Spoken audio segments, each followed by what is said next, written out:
Acceptance by a top choice college takes more than impressive grades and test scores. Students have to stand out against the competition, and they need to pick schools that match their goals and interests. One source of advice is the admission counseling website IvyWise. Our guest is its principal college admissions counselor and a former admission officer at Davidson College. We'd like to welcome Ashley Kollme. Thank you very much for being with us, Ashley. Thank you very much for this opportunity. First of all, talk about the way things have changed with colleges, because before, I guess it meant that you had to have good grades, good standardized test scores, and maybe be well-rounded. But what's it like now? You're right. About 15, 20 years ago, the big thing was to be the jack of all trades, to be the serial joiner, to be very well-rounded. But now colleges, because of the increased number of applicants that they get and because of selectivity, they are looking to build a class that is well-rounded and composed of experts.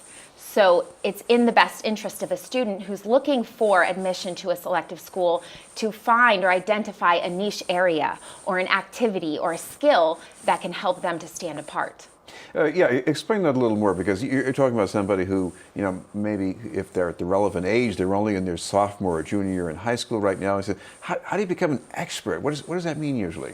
Right. So it's also taking more now to get into selective colleges and universities, and I think high school students begin to become aware of that, starting in the freshman year, as they talk to upperclassmen who are going through the process, as they talk to their teachers and counselors. But what that means to be an expert is to go out of your comfort zone. So definitely seeking out opportunities that are in the school in terms of courses and activities, but also finding ways to show that you're going above and beyond. So one example would be to find an online course through edX or Coursera or MIT OpenCourseWare and taking that course, even if it's not for credit, to show a genuine interest in the topic area. Another idea would be if a student, for example, was interested in coding and the school didn't have a coding club, that student could go out and maybe take a course online and then start the club in their school. We always say to students, if you can't find it, found it. And so those are ways that students can show that they're genuinely interested. There isn't one right or wrong academic niche area or extracurricular activity, but we want students to be genuinely passionate about what they're doing, because admission officers, they can see when this is feigned interest versus something that's genuine. Of course, it also strikes me that you could have students here who could do something after school or on weekends, let's say either with a nonprofit in the community or faith-based organization even. And I guess if it's both service plus their passion, that would look pretty impressive, wouldn't it?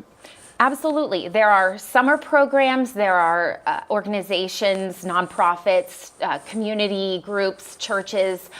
There, again, isn't one right or wrong way to get involved.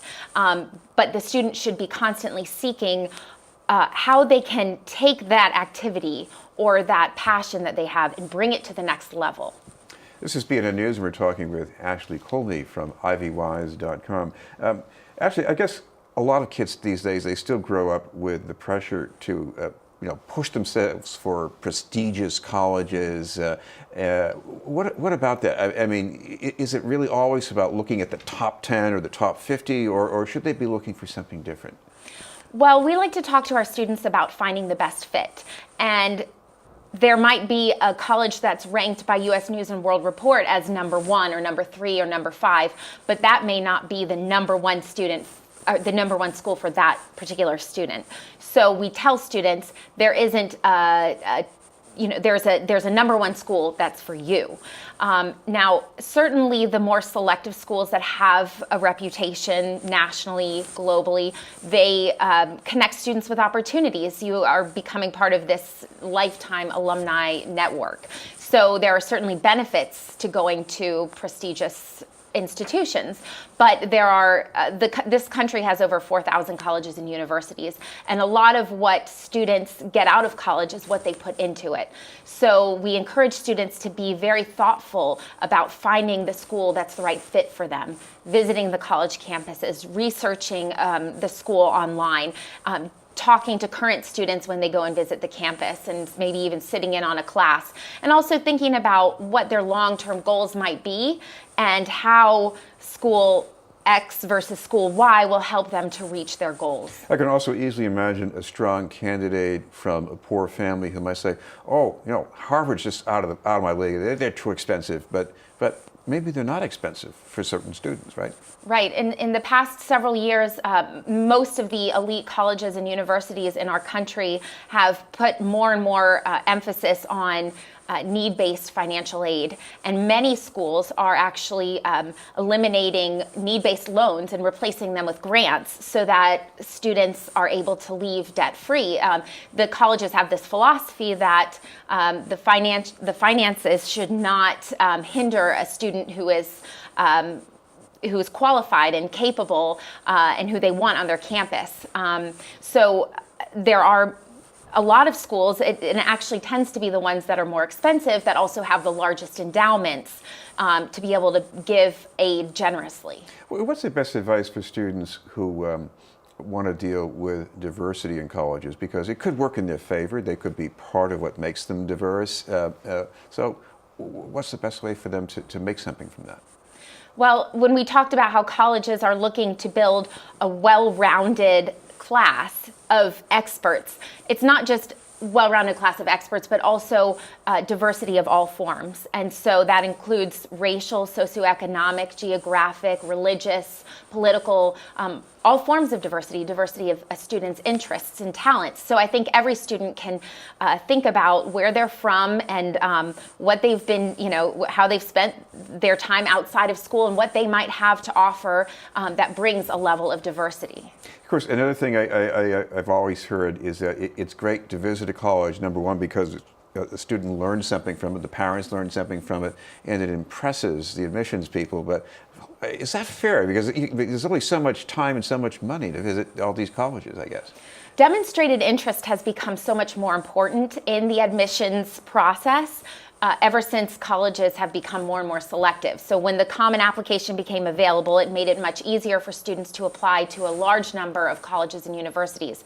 And so when admissions officers are looking at two similar candidates, they're going to prefer the one who has demonstrated interest. Visiting the campus is one of the best ways and most tangible ways of demonstrating your interest in the school. Colleges don't want to risk admitting a student who hasn't seen the campus because they want their retention rates to stay high, because that plays into the rankings, and because of just it contributes to their overall reputation. So there are a lot of programs for students who cannot afford to go and visit college campuses, and they're called fly-in programs.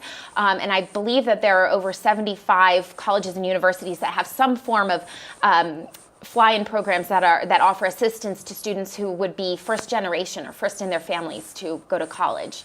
And then another way that you can reach out and show your interest is to contact the admission officer at the college or university who would be responsible for your territory or from the region from which you are applying.